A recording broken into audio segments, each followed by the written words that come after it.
여러분, 박영호 차장님 베트남 출장 이야기 들어보시죠. 협동조합 강당에 모인 30명이 모두 저를 바라봤습니다. 영호 씨 얼굴이 순간 하얘지는 게 보였어요. 그런데 정말 흥미로운 걸 발견했어요. 호치민 박람회가 아니라 다낭 리조트에 계셨더라고요. 프로젝터 화면에 호텔 예약 내역이 떴습니다. 박영호, 한유진. 두 개의 이름이 선명했죠. 여보, 지금 뭐 하는 거예요? 사람들 앞에서 이럴 일이. 영호 씨가 벌떡 일어나며 다급하게 소리쳤어요. 진실을 말하는 거예요. 제 목소리는 차분했지만 단단했습니다. 한유진님과 함께 우리 노후 자금 600만 원을 써가며 일주일 휴가를 즐기셨죠? 사람들의 탄식 소리가 강당을 가득 채웠습니다. 최성민 씨가 고개를 숙인 채 주먹을 꽉 쥐고 있었어요. 이건 사랑 문제가 아니라 신뢰 범죄였습니다. 그들은 몰랐어요. 순한 양처럼 평생 참아온 이정숙이 이런 반격을 준비하고 있었다는 걸. 오늘은 출장이라던 남편의 거짓말을 참아온 세월 끝에 시작된 치밀한 반전의 기록을 이야기할 예정인데요. 구독하고 다음 반전부터 같이 보시죠. 그럼 이야기 시작하겠습니다. 안녕하세요. 저는 이정숙입니다. 올해 63, 세탁소를 운영한 지 30해가 되었어요. 아침 6시면 어김없이 눈이 떠집니다. 30년 넘게 반복한 일상이 몸에 배어서 그런지 알람 없이도 정확히 일어나죠. 세탁소 문을 열기 전 1시간은 온전히 제 시간입니다. 커피 한 잔 내려 마시며 창밖을 바라보는 시간이 하루 중 가장 좋아요. 우리 집은 세탁소 위층 작은 아파트입니다. 남편 박영호 씨와 결혼한 지 38회째예요. 딸 하나는 이미 시집가서 손자도 생겼고요. 요즘엔 남편과 둘만 사는 집이 참 조용합니다. 영호 씨는 지역 소상공인 협동조합에서 총무 일을 봐요. 성격이 꼼꼼하고 책임감 강해서 동료들 사이에서 신뢰를 받습니다. 그런데 아무래도 나이가 들다 보니 일이 예전만 못하죠.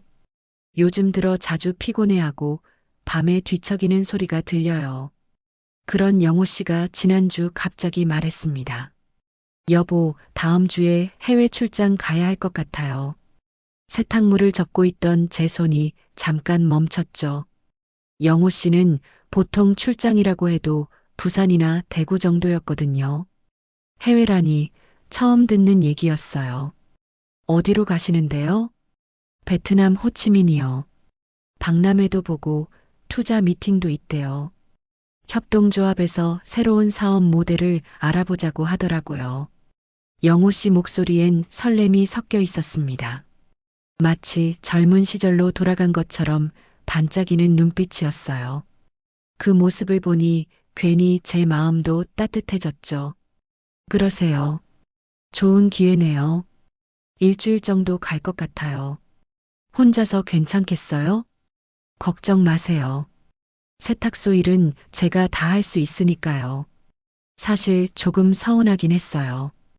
결혼한 지 이렇게 오래됐는데 해외여행 한 번 같이 가본 적이 없거든요. 신혼여행도 제주도였고 그 후로는 딸 키우느라, 가게 운영하느라 정신없었죠. 그런데 이제 와서 투정 부릴 나이도 아니고 영호 씨가 좋아하는데 뭐라 할 수 있겠어요. 출발 전날 밤 영호 씨는 침대에 누워서 스마트폰을 들여다보고 있었습니다. 아무래도 여행 준비물을 점검하는 모양이었어요. 가끔 웃음소리가 나더라고요. 뭐가 그렇게 재미있어요? 아, 동료들이 톡방에서 자꾸 장난치네요. 베트남 가서 뭘 사오냐고 시키기만 해요. 영호 씨는 화면을 보여줬습니다. 협동조합 사람들이 올린 메시지들이 쭉 나열되어 있었어요. 대부분 농담 반 진담 반으로 쓴 글들이었죠. 좋은 사람들이네요. 그러게요. 나이 들어서 이런 기회 주는 게 고마워요. 다음 날 아침 공항 가는 영호 씨를 배웅했습니다. 큰 캐리어를 끌고 나서는 영호 씨 뒷모습이 어쩐지 젊어 보였어요. 어깨도 쭉 펴져 있고 걸음걸이도 가벼웠죠. 다녀오세요. 조심히 가시고요. 응, 걱정 마. 일주일 후에 봐요. 영호 씨가 택시에 올라탄 후 저는 혼자 남은 집을 바라봤습니다. 갑자기 적막함이 몰려왔어요. 그런데 이상하게도 그 고요함이 나쁘지 않더라고요.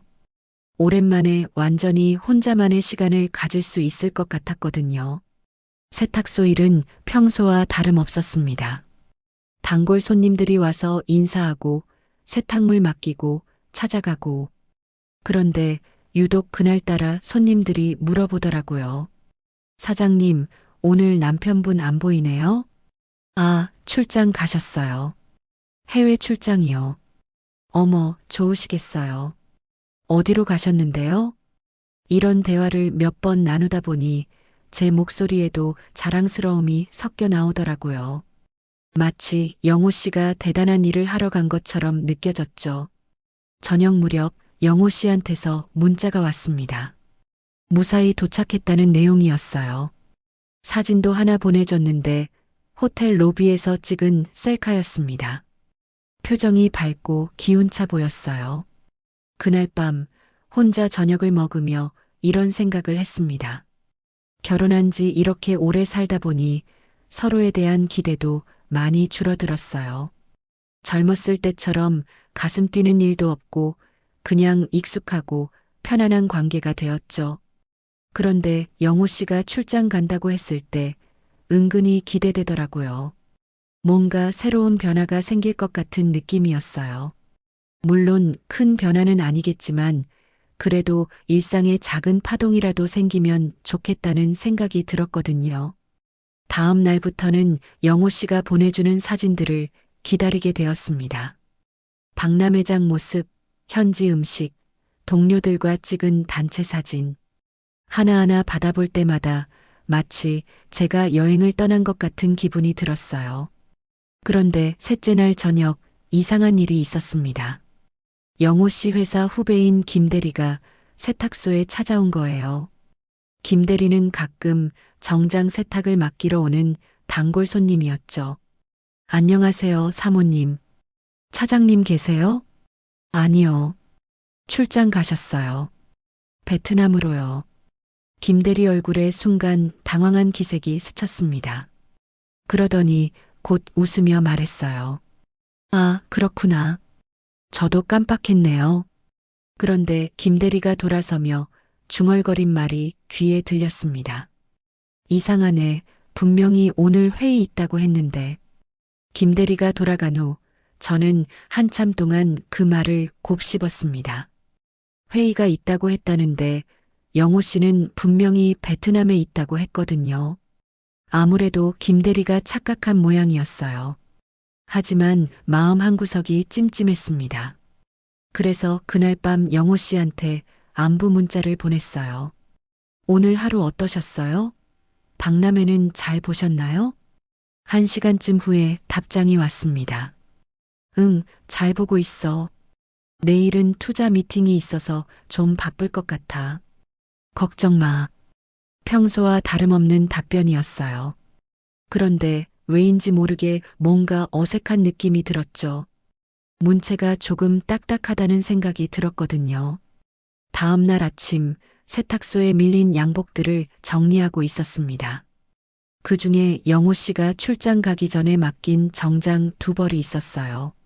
세탁이 끝나서 포장하려는데 주머니에서 종이가 하나 나왔습니다. 처음엔 영수증이려니 했어요. 그런데 펼쳐보니 여행 일정표였습니다. 영호 씨가 프린트해서 챙긴 모양이었죠. 그런데 이상했어요. 제가 알고 있던 박람회 일정과 전혀 달랐거든요. 일정표 맨 위에는 파라다이스 리조트 다낭이라고 적혀 있었습니다. 베트남 호치민이 아니라 다낭이었어요. 게다가 박람회나 투자 미팅 같은 건 어디에도 없었죠. 전부 리조트 시설 이용이나 관광 일정뿐이었습니다. 더 놀라운 건 동행자 란이었어요. 최성민, 한유진 이렇게 두 명의 이름이 적혀 있었거든요. 최성민 씨는 영호 씨와 같은 협동조합에서 일하는 동업자였습니다. 그런데 한유진이라는 이름은 처음 들어봤어요. 혹시 최성민 씨 부인인가 싶어서 기억을 더듬어 봤는데 최성민 씨 부인은 분명히 다른 이름이었거든요. 손이 떨렸습니다. 종이를 들고 있는 제 손이 미세하게 흔들리고 있었어요. 머릿속이 복잡해졌죠. 이게 무슨 일인지 이해할 수가 없었거든요. 잠깐 침착하자고 스스로를 달랬습니다. 분명히 설명할 수 있는 이유가 있을 거예요. 한유진이라는 사람도 업무상 필요해서 동행하는 거일 수도 있고요. 리조트 일정도 박람회장 근처에 있어서 숙소로 잡은 걸 수도 있잖아요. 하지만 아무리 생각해도 이상했습니다.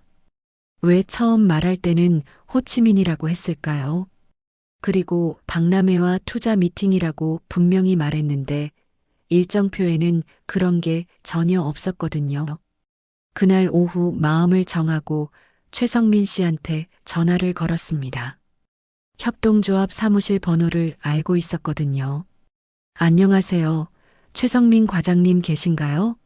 박영호 차장 부인 이정숙입니다. 아, 사모님. 안녕하세요.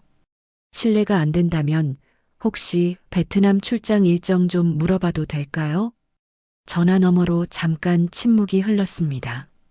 그러더니 최성민 씨가 조심스럽게 말했어요.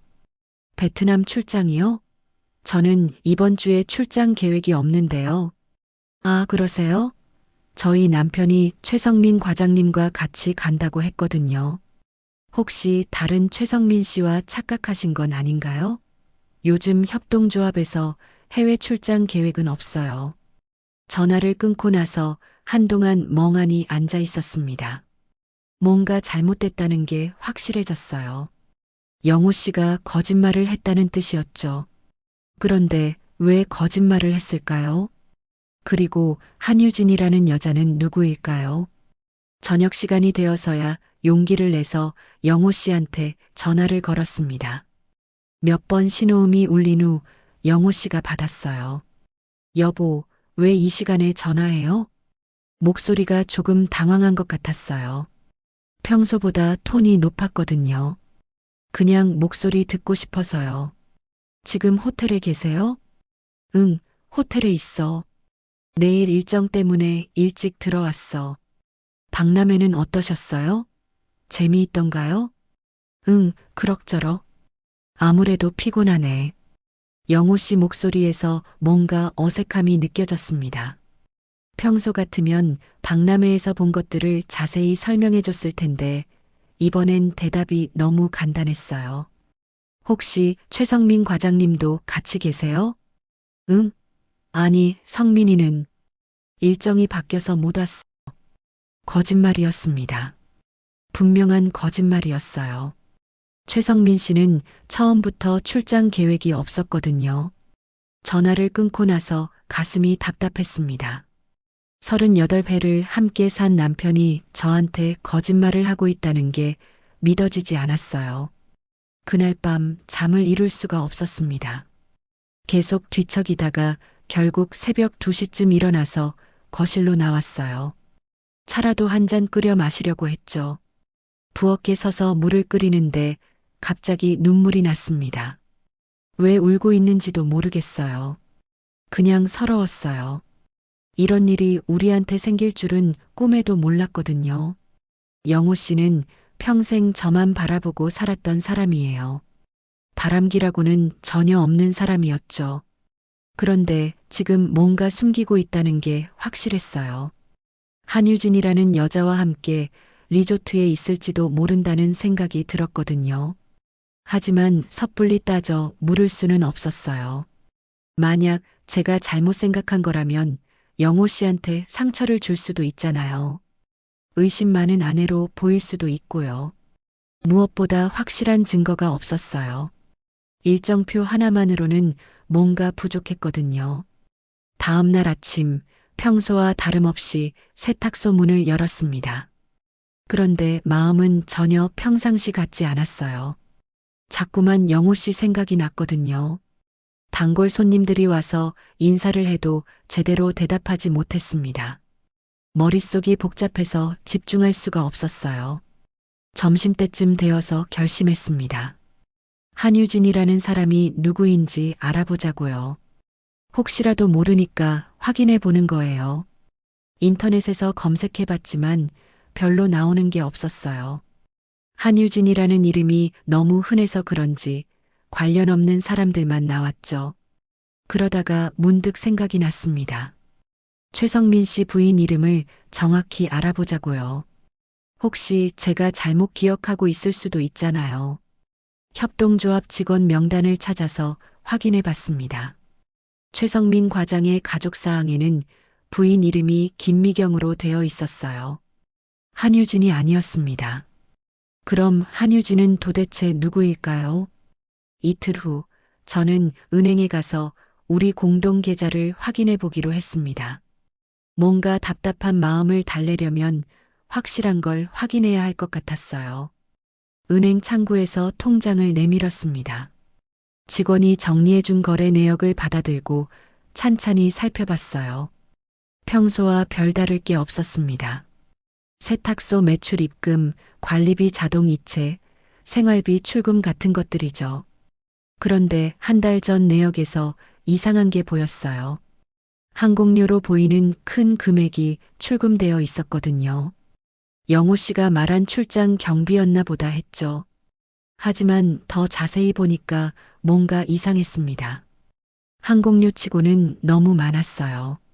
한 사람분이 아니라 두 사람분 같았거든요. 게다가 같은 날 호텔 예약 결제도 되어 있었어요. 실례합니다만 이 호텔 예약 내역 좀 더 자세히 볼 수 있을까요? 네, 잠시만요. 직원이 컴퓨터를 확인해 줬습니다. 파라다이스 리조트 다낭, 디럭스 오션뷰 더블룸, 6박 7일. 영호 씨가 말한 일정과 정확히 맞아떨어졌어요. 문제는 예약 자명이었습니다. 박영호, 한유진 이렇게 두 명으로 되어 있었거든요. 가슴이 쿵 내려앉았습니다. 이제 확실해졌어요. 영호 씨가 한유진이라는 여자와 함께 여행을 간 거였어요. 더 충격적인 건 그 다음이었습니다. 노후 대비용으로 따로 모아둔 연금 계좌에서도 돈이 빠져나가 있었거든요. 꽤 큰 금액이었어요. 이 연금 계좌 출금 내역도 확인해 주세요. 네, 일주일 전에 출금하셨네요. 현금으로 인출하셨어요. 손이 덜덜 떨렸습니다. 그 돈은 우리가 10년 넘게 조금씩 모은 거였어요. 영호 씨 퇴직하고 나서 쓰려고 아껴뒀던 돈이었거든요. 은행에서 나와 카페에 앉았습니다. 커피를 시켰지만 한 모금도 마실 수 없었어요. 머릿속이 하얘졌거든요. 38회 결혼 생활이 무너져 내리는 느낌이었어요. 영호 씨를 믿고 살아왔는데 그게 다 헛된 거였던 모양이에요. 집에 돌아와서도 멍하니 앉아 있었습니다. 세탁소 일도 손에 잡히지 않았어요. 단골 손님들이 와도 제대로 응대하지 못했죠. 저녁 무렵 영호 씨한테서 다시 전화가 왔습니다. 여보, 오늘 하루 어떻게 지냈어요?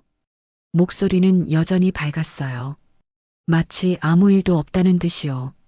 그냥 평소와 같았어요. 그쪽은 어떠세요? 응, 오늘은 투자 미팅이 있었어.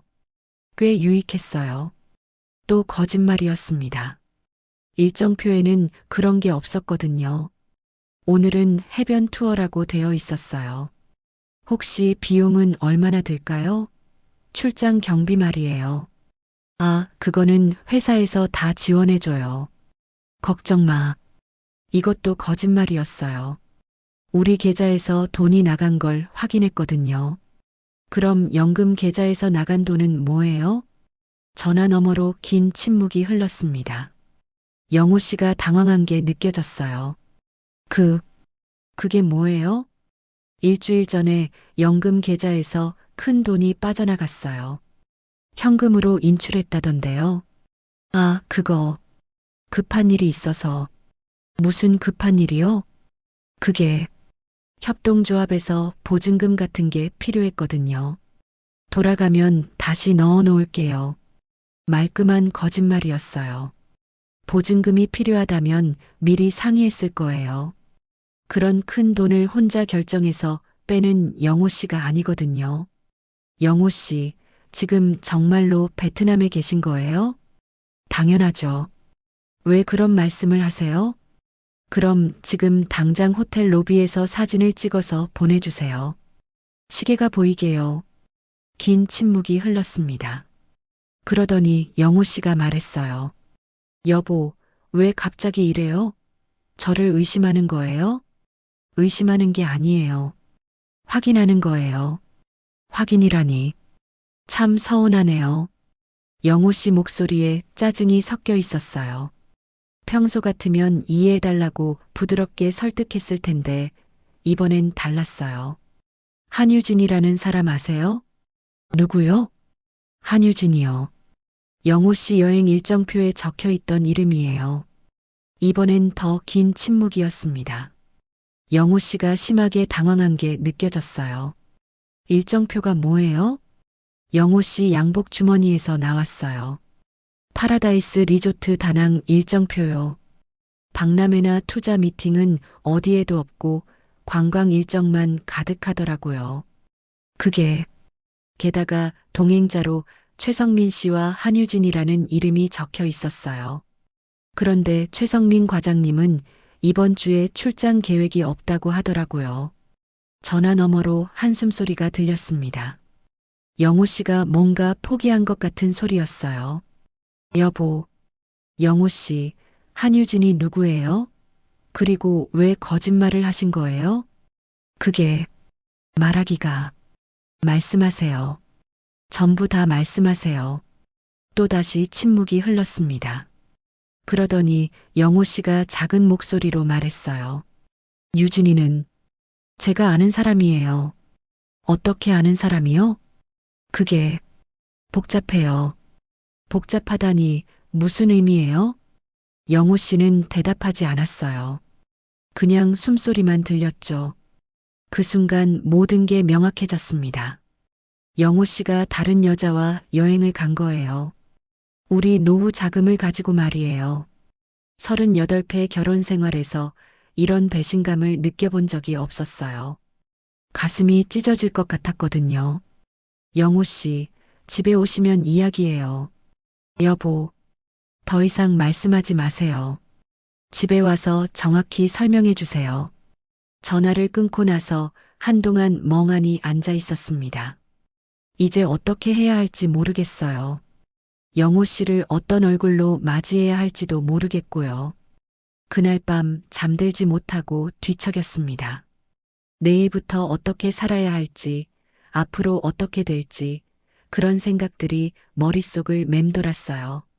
한 가지 확실한 건 이제 예전 같은 평범한 일상으로는 돌아갈 수 없을 것 같다는 거였어요. 이틀 후 저는 중요한 결심을 했습니다. 최성민 씨를 만나보자고요. 영호 씨와 함께 일하는 사람이니까 혹시라도 뭔가 알고 있을지도 모르잖아요. 하지만 직접 만나기는 어색했어요. 그래서 익명으로 문자를 보냈습니다. 최성민 과장님, 박영호 차장과 관련해서 중요한 얘기가 있습니다. 시간 되실 때 만날 수 있을까요? 구청 앞 다운 찻집에서 기다리겠습니다. 1시간 후에 답장이 왔어요. 누구신지 알 수 있을까요? 직접 만나서 말씀드리겠습니다. 오후 2시에 찻집에서 뵙겠습니다. 그날 오후 구청 민원실 옆에 있는 작은 찻집에 먼저 가서 기다렸습니다. 조용하고 한적한 곳이어서 대화하기에 좋았어요. 창가 자리에 앉아서 차 한 잔 시켜놓고 기다렸죠. 정확히 이 시에 최성민 씨가 들어왔습니다. 문 쪽에서 두리번거리더니 저를 발견하고 다가왔어요. 혹시 문자 보내신 분이세요? 네, 맞습니다. 앉으세요. 최성민 씨는 조심스럽게 제 맞은편에 앉았습니다. 표정이 궁금해하면서도 약간 경계하는 기색이었어요. 실례지만 어떻게 저를 아시는지.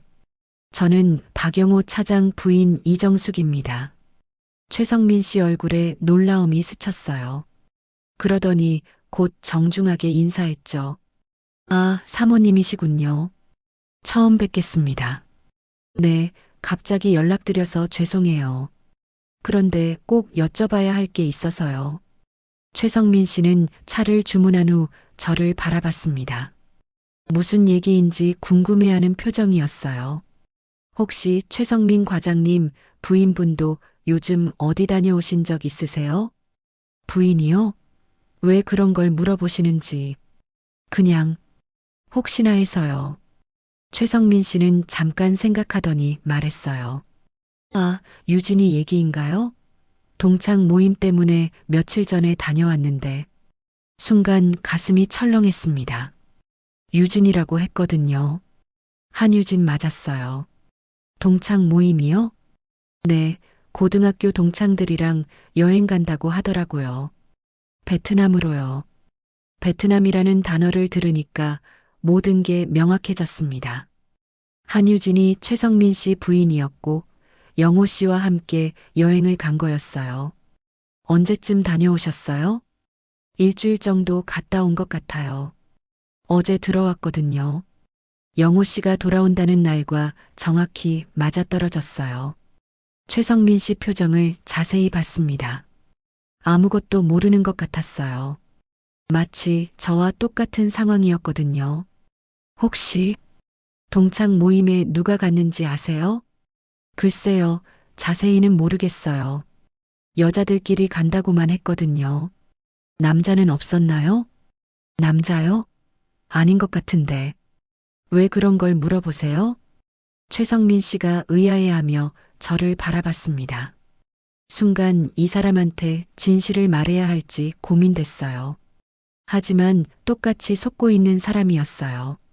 알 권리가 있다고 생각했죠.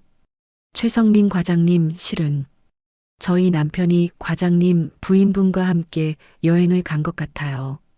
네? 무슨 말씀이세요?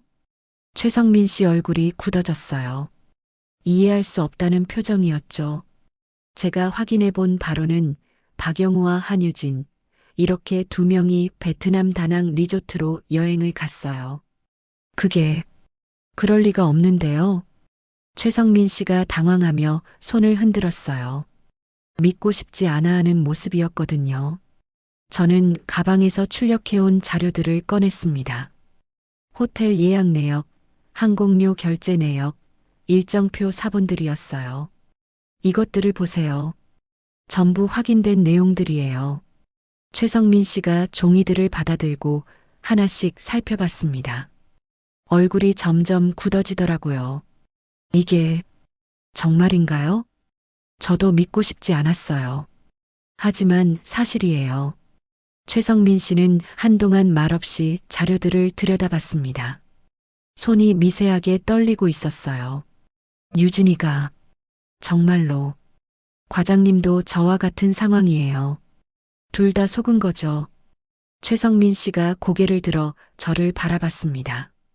눈에 당황과 배신감이 가득했어요.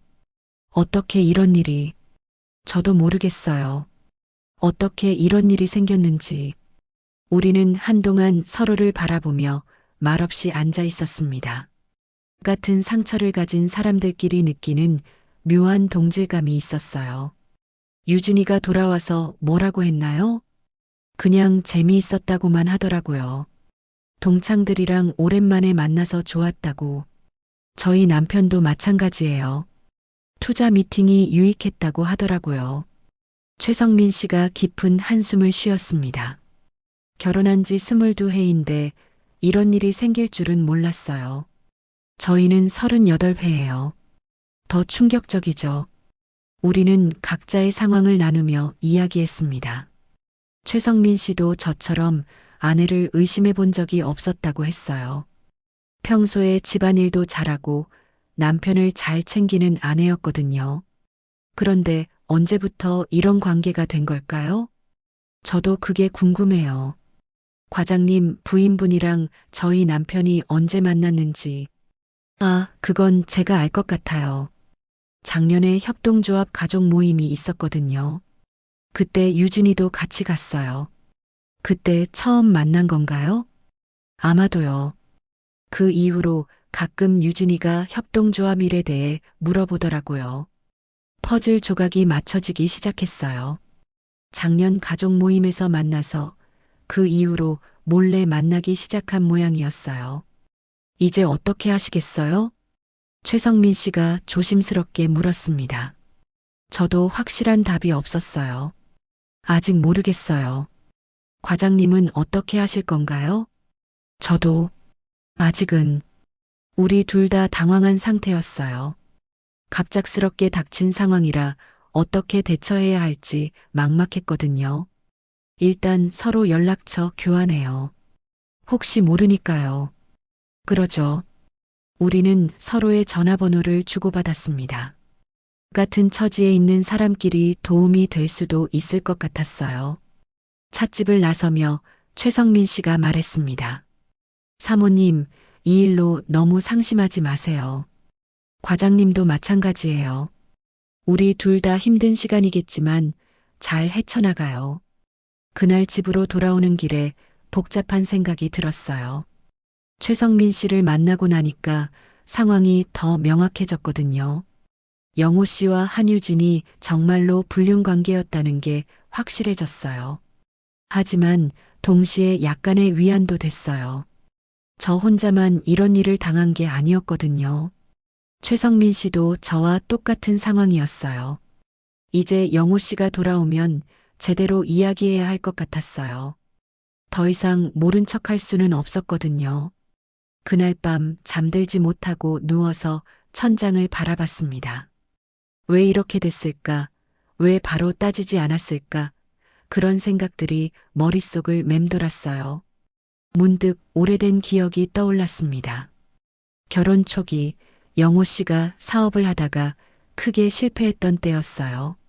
그때 저는 28이었고 영호 씨는 30이었죠.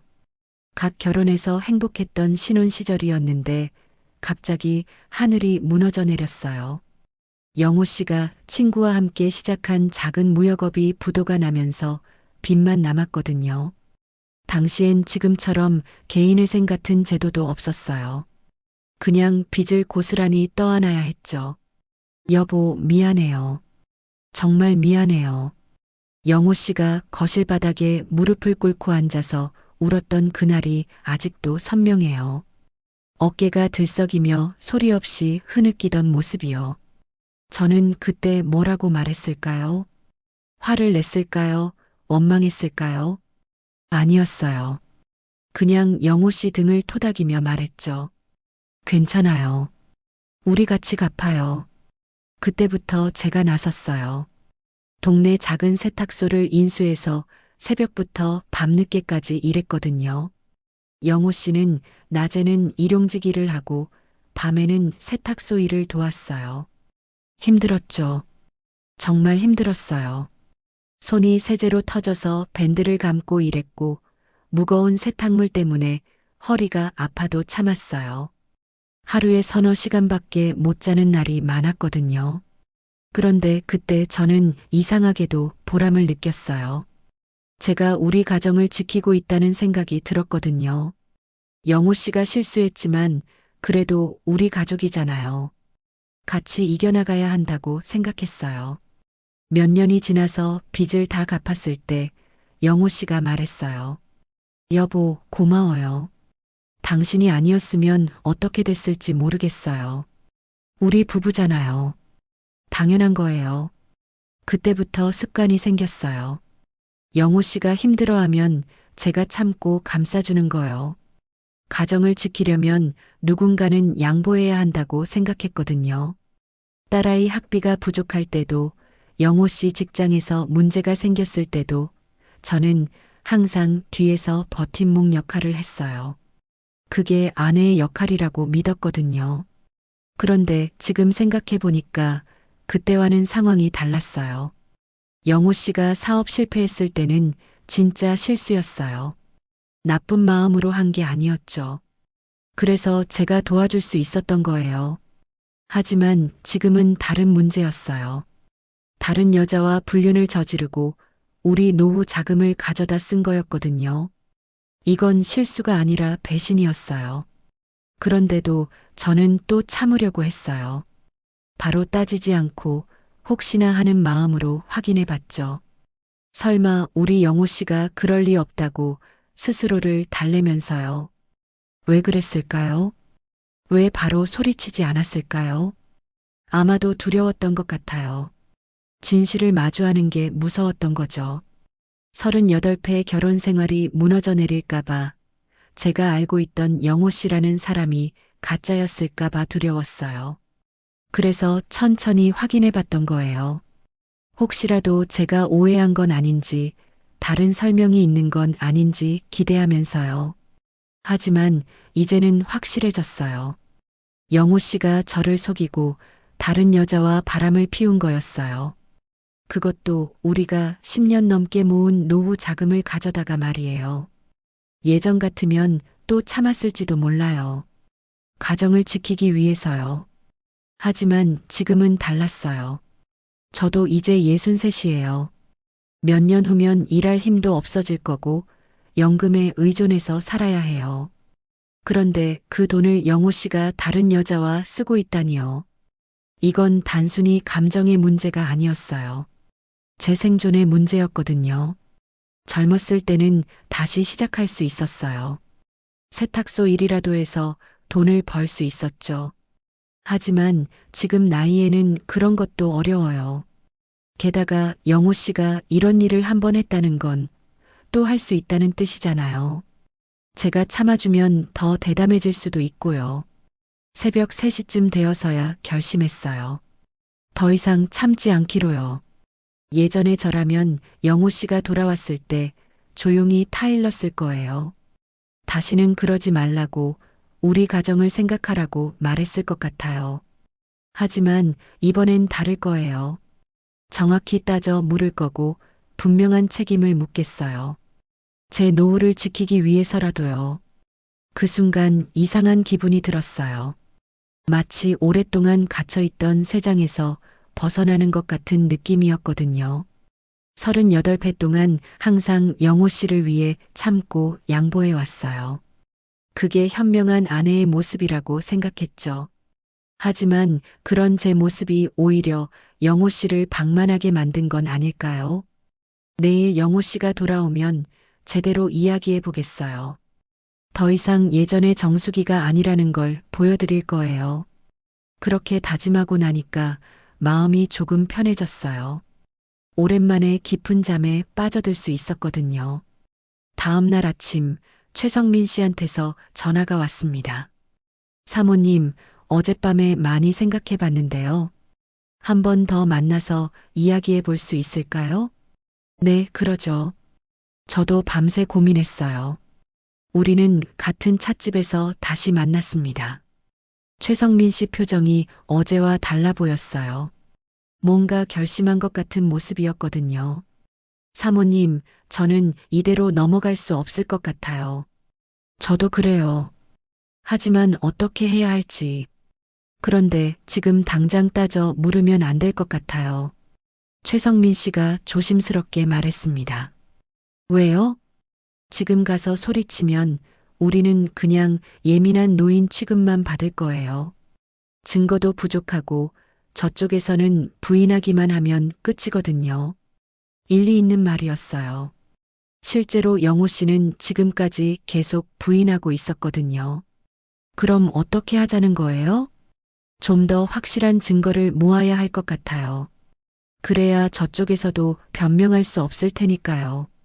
최성민 씨는 가방에서 노트를 꺼냈습니다. 밤새 뭔가 계획을 세운 모양이었어요. 일단 저희가 아는 척하지 말고 평소처럼 지내는 거예요. 그러면서 조금씩 증거를 모으는 거죠. 어떤 증거요?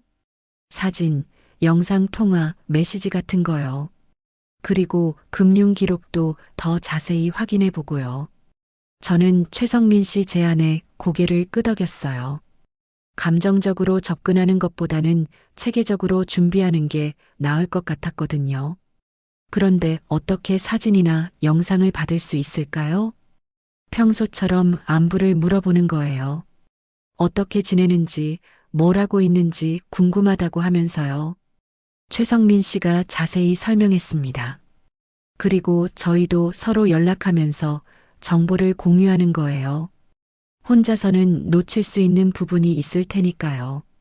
좋은 생각이에요. 그날부터 우리는 계획을 실행에 옮겼습니다. 저는 영호 씨한테 평소보다 더 자주 연락했어요. 걱정된다는 핑계로 안부를 물어보고 현지 모습이 궁금하다며 사진을 요청했죠. 영호 씨, 베트남 음식은 어때요? 입에 맞나요? 응, 괜찮아. 생각보다 맛있어. 사진 좀 보내주세요. 저도 보고 싶어요. 얼마 후 사진이 왔어요. 레스토랑에서 찍은 음식 사진이었는데 배경에 2개의 접시가 보였거든요. 혼자 먹기에는 너무 많은 양이었어요. 최성민 씨한테 바로 사진을 보냈습니다. 과장님, 이 사진 보세요. 혼자 먹기에는 양이 너무 많지 않아요? 맞네요. 분명히 누군가랑 같이 먹은 거예요. 이런 식으로 조금씩 증거를 모았습니다. 호텔 수영장에서 찍은 사진에는 여자용 선글라스가 테이블에 놓여 있었고 해변 사진에는 발자국이 2줄로 나 있었어요. 결정적인 건 영상 통화였습니다. 영호 씨, 얼굴이 보고 싶어요. 영상 통화할 수 있나요? 지금은 좀 방이 어수선해서 괜찮아요. 잠깐만이라도요. 영호 씨가 마지못해 영상 통화를 받았어요. 그런데 화면에 영호 씨만 나오도록 각도를 조정한 게 뻔히 보였거든요. 평소보다 훨씬 좁은 범위로 찍고 있었어요. 그리고 뒤쪽에서 물소리가 들렸어요. 누군가 샤워하고 있는 것 같았죠. 뭐 소리예요? 아, TV 소리야. 베트남 드라마 틀어놓았거든. 거짓말이 분명했어요. 베트남 드라마에서 한국식 샤워 소리가 난리 없거든요. 최성민 씨도 부인한테서 비슷한 증거들을 모았어요. 동창 모임이라고 했는데 SNS에는 아무것도 올리지 않았다는 점, 평소 같으면 친구들과 찍은 사진을 자랑했을 텐데 이번엔 전혀 없었다는 점들이었죠. 일주일 후 우리가 모은 증거들을 정리해 봤습니다. 꽤 많이 쌓였어요.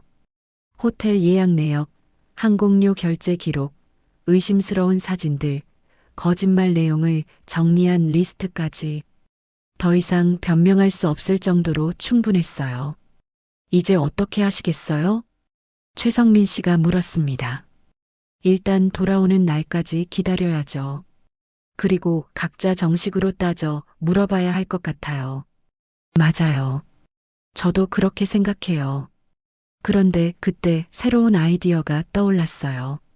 과장님, 혹시 같은 날 같은 시간에 각자 따져 물어보면 어떨까요? 무슨 뜻이에요? 저쪽에서 서로 연락해서 변명을 맞출 시간을 주지 않는 거예요.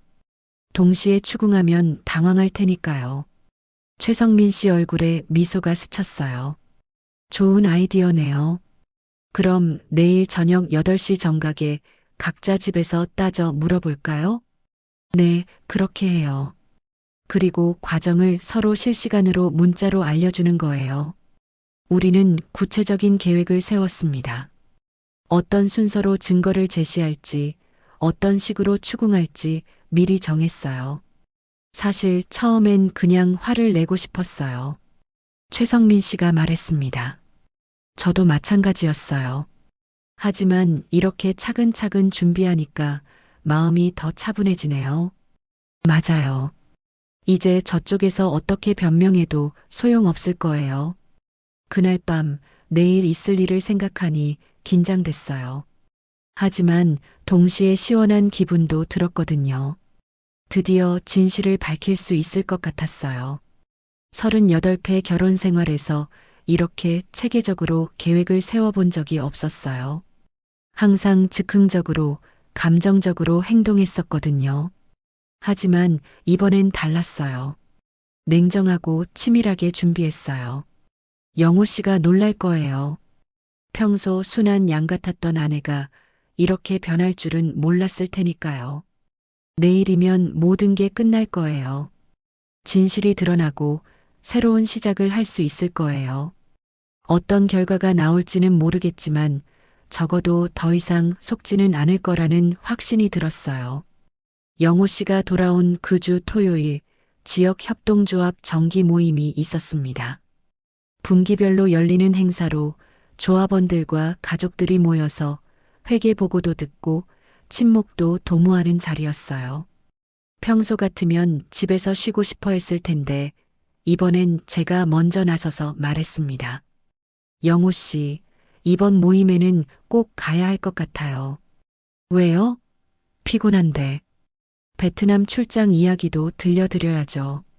다들 궁금해 하실 거예요. 영호 씨 얼굴에 잠깐 당황한 기색이 스쳤어요. 하지만 금세 평상시 표정으로 돌아왔죠. 그럴까요? 사실 별로 특별한 건 없었는데. 그래도 가요. 제가 준비할 것도 있어요. 모임 장소는 협동조합 사무실 옆 작은 강당이었습니다. 조합원 15명과 가족들까지 해서 30명 정도가 모였어요. 제가 일찍 가서 프로젝터를 설치했습니다. 최성민 씨가 미리 연락해서 시간을 좀 달라고 부탁해뒀거든요. 오늘 박영호 차장님 부인분이 특별히 준비하신 게 있다고 하네요. 조합장님이 사회를 보면서 말했습니다. 네, 잠깐 시간 내주세요. 저는 앞으로 나가서 마이크를 잡았어요. 손이 약간 떨렸지만 마음은 차분했어요. 안녕하세요. 박영호 차장 부인 이정숙입니다. 사람들이 박수를 쳤어요. 영호 씨는 앞자리에 앉아서 어색하게 웃고 있었죠. 오늘은 저희 남편의 베트남 출장 이야기를 들려드리려고 합니다. 영호 씨 표정이 굳어지기 시작했어요.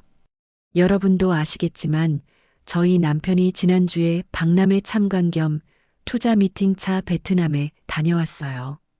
프로젝터 화면에 베트남 지도가 나왔습니다. 그런데 정말 흥미로운 사실을 발견했어요. 출장 계획과 실제 일정이 많이 달랐거든요. 화면이 바뀌었어요.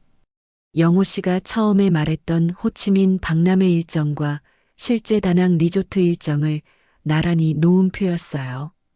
보시다시피 처음 계획은 호치민에서 박람회를 보는 거였어요. 하지만 실제로는 다낭 리조트에서 휴양을 즐기셨네요. 사람들이 웅성거리기 시작했어요. 영호 씨는 얼굴이 하얘졌죠. 그리고 더 놀라운 사실은 화면에 호텔 예약 내역이 나왔어요. 예약자명에 박영호와 한유진이 선명하게 적혀 있었죠. 동행자가 있으셨어요. 한유진 님이라는 분이요. 강당이 조용해졌어요. 최성민 씨가 앞쪽에 앉아서 고개를 숙이고 있는 게 보였어요. 혹시 한유진 님이 누구신지 아시는 분 계세요? 최성민 씨가 천천히 손을 들었어요. 제 아내입니다. 사람들이 놀라서 서로를 바라봤어요. 분위기가 급속히 무거워졌죠. 그렇습니다. 최성민 과장님 부인분이에요. 그런데 재미있게도 성민 과장님은 아무것도 모르고 계셨어요. 화면에 다음 자료가 나왔어요. 한유진 씨가 동창 모임이라고 거짓말했다는 증거들이었어요. 한유진 님은 남편분께 고등학교 동창 모임이라고 하고 떠나셨대요. 저희 남편은 투자 미팅이라고 했고요. 영호 씨가 벌떡 일어났어요. 여보, 지금 뭐 하는 거예요? 진실을 말하는 거예요. 저는 마이크를 놓지 않았어요. 더 심각한 건 비용 문제입니다. 화면에 우리 계좌 거래 내역이 나왔어요. 물론 개인정보는 가린 상태로요. 항공료, 호텔비, 현지 체류비까지 총 600만 원이 우리 노후 연금 계좌에서 빠져나갔어요. 사람들이 웅성거렸어요. 600만 원은 작은 돈이 아니었거든요. 처음엔 회사 지원이라고 하더라고요. 하지만 거짓말이었어요. 영호 씨가 앞으로 다가왔어요. 그만해요. 사람들 앞에서 이럴 일이 아니잖아요. 왜요? 부끄러우시나요? 제 목소리에 힘이 들어갔어요. 저는 전혀 부끄럽지 않아요. 잘못한 게 없거든요. 마지막 화면이 나왔어요. 리조트에서 찍은 사진들과 영상 통화 장면들이었어요. 이 사진들은 저희 남편이 직접 보내준 거예요. 혼자 찍기에는 각도가 이상하죠? 그리고 영상 통화할 때 뒤에서 들렸던 샤워 소리도 기억하세요. 영호 씨가 손으로 얼굴을 가렸어요. 한유진 씨도 뒤쪽 자리에서 울먹이고 있었죠. 조합장님이 마이크를 가져갔어요. 이게 사실인가요? 영호 씨와 한유진 씨는 대답하지 않았어요. 그럴 수도 없었죠. 증거가 너무 명확했거든요. 이건 단순한 불륜 문제가 아닙니다. 제가 다시 마이크를 잡았어요. 조합원이 개인적인 용도로 가족 자금을 유용한 거예요. 그것도 거짓말을 하면서요.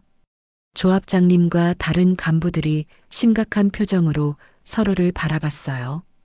이런 일이 있을 줄은 몰랐네요. 어떻게 처리해야 할지. 간단해요. 제가 단호하게 말했어요. 신뢰를 깨뜨린 사람은 조합에서 나가야죠. 사람들이 고개를 끄덕였어요.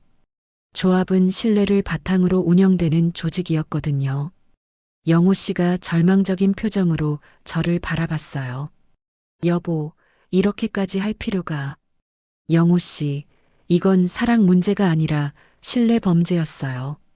제 목소리는 차분했지만 단단했어요.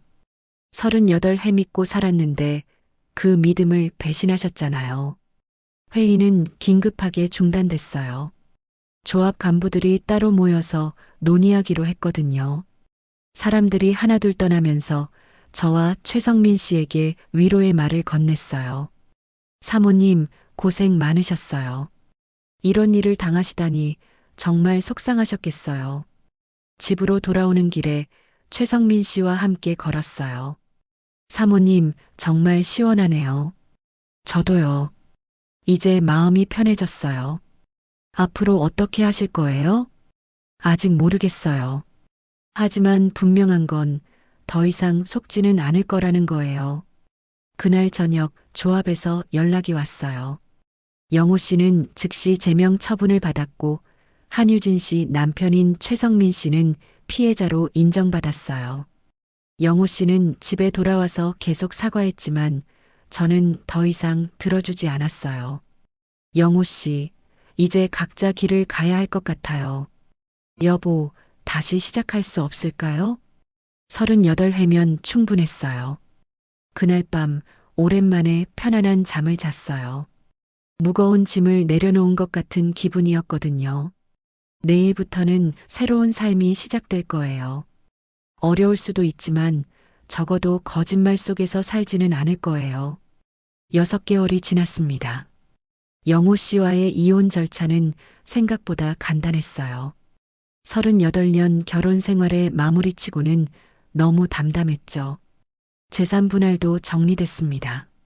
세탁소와 아파트는 제가 가져갔고 영호 씨는 연금 계좌에서 빼간 돈을 모두 돌려줬어요.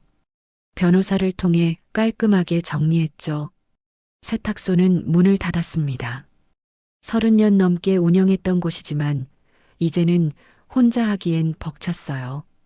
대신 작은 원룸으로 이사해서 연금과 적금 이자로 조용히 살기로 했죠. 새 집은 햇볕이 잘 들어오는 남향이었어요. 아침에 일어나서 창문을 열면 멀리 남산이 보였거든요. 영호 씨와 살던 답답한 아파트와는 완전히 달랐어요. 가장 큰 변화는 혼자만의 시간이 생겼다는 거였어요. 아침 7시에 일어나서 커피 한 잔 끓여 마시며 창밖을 바라보는 시간이 하루 중 가장 좋았어요. 최성민 씨와는 가끔 연락합니다. 부인과 이혼한 후 아들 내외와 함께 살고 있대요. 처음엔 힘들어했는데 요즘은 많이 밝아졌어요. 사모님 덕분에 새 인생을 얻었어요. 손자와 시간 보내는 재미에 살고 있어요. 저도 마찬가지예요. 이제 아무한테도 눈치 보지 않고 살 수 있잖아요. 지난주 딸이 손자를 데리고 놀러 왔습니다. 할머니 집이 바뀌었다며 이곳저곳 구경하더라고요. 엄마, 이 집이 훨씬 밝네요. 표정도 많이 좋아지셨어요. 그렇죠? 저도 기분이 좋아졌어요. 아빠는 어떻게 지내세요? 가끔 안부 문자가 와요. 하지만 답장은 안 해요. 딸이 조금 걱정스러운 표정을 지었어요. 괜찮으시겠어요? 혼자 사시는 거. 걱정 마. 혼자가 훨씬 편해요. 정말 그랬어요. 아무도 눈치 보지 않고 거짓말 들으며 속상해하지 않아도 되니까 훨씬 자유로웠거든요.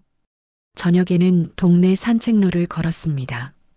예전에는 시간이 없어서 못했던 일이에요. 세탁소 일에 영호 씨 뒷바라지까지 하다 보면 하루가 금세 지나갔거든요.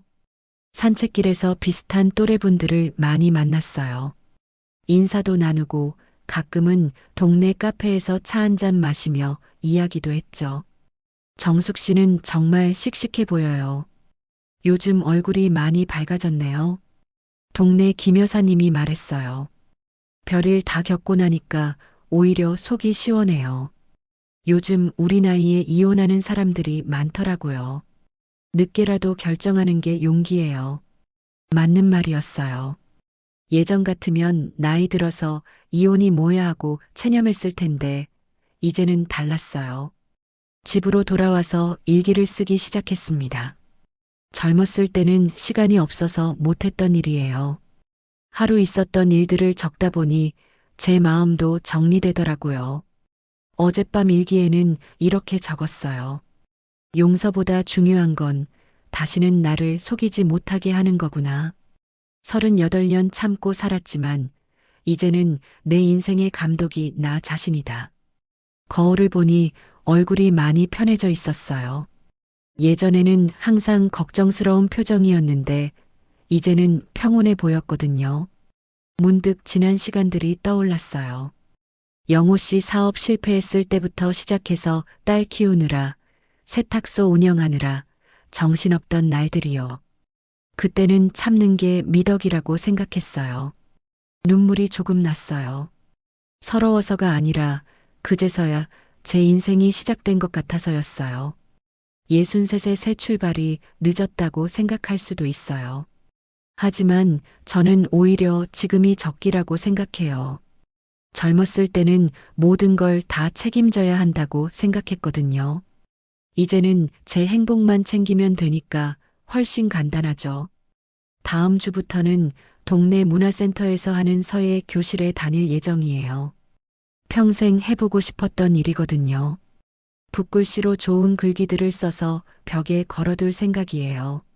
새로운 시작이 두렵지 않냐고 묻는 사람들도 있어요. 하지만 거짓 속에서 사는 게 더 두려웠어요. 진실을 알고 나니까 오히려 마음이 편해졌거든요. 어제는 손자가 그린 그림을 받았어요. 할머니가 웃고 있는 모습을 그린 거였죠. 아이 눈에도 제가 행복해 보이나 봐요. 이제는 매일 아침 거울을 보며 말해요. 오늘도 나답게 살자. 그러면 거울 속 제 모습이 환하게 웃어줘요. 오랜만에 진짜 웃음이었어요. 노년의 선택이 늦지 않다는 걸 이제 알겠어요. 참아온 세대에게도 존엄이 있다는 걸요. 나이는 숫자일 뿐이고 진짜 인생은 진실을 마주하는 순간부터 시작되는 것 같아요. 오늘도 창가에 앉아 따뜻한 햇살을 받으며 차 한 잔 마실 거예요. 그리고 내일 뭘 할지 생각해 볼 거고요. 이런 평범한 행복이 이렇게 소중한 줄 몰랐어요. 이제야 제 인생의 진짜 주인공이 된 기분이에요. 그럼 오늘 이야기는 여기까지입니다. 영상을 시청해주신 모든 분들 고맙습니다. 저는 AI 나레이션 박정현이었습니다. 구독과 좋아요 부탁드립니다. 감사합니다.